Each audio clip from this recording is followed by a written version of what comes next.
नमस्कार प्रणाम जय मिथिला जय मैथिली अहाँ सबके समक्ष एकटा मैथिली में विदाई गीत गबै छी जे कि विवाह के टाइम में लेडीज जब लड़की के जब विदाई होइ छै तऽ महिला सब हमर मिथिला के नर नारी सब गबै छथिन और अपने सबसँ आग्रह करै छी जे अपने सब जो अगर ई गीत अपने सबके बढ़िया लागे तऽ लाइक सब्सक्राइब और हमरा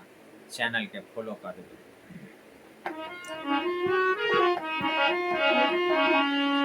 एहना पवित्र भूमि मिथिला नगरिया हमरो के काने ने जाइ रे कहरिया हमरो के काने ने जाइ रे कहरिया के मोरा दिलाना सबे रंग बरन के मोरा दिलन धेनु गाई रे कहरिया के मोरा दिलन धेनु गाई रे कहरिया माई मोरा दिलन सबे रंग बरन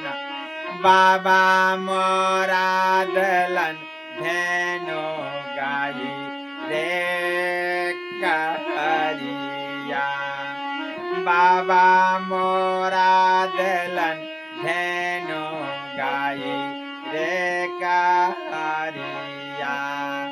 बाबा के पोखरिया में एहन सुंदर पनिया एक चोलो पनिया पिया दे रे कहरिया एक चोलो पनिया पिया दे रे कहरिया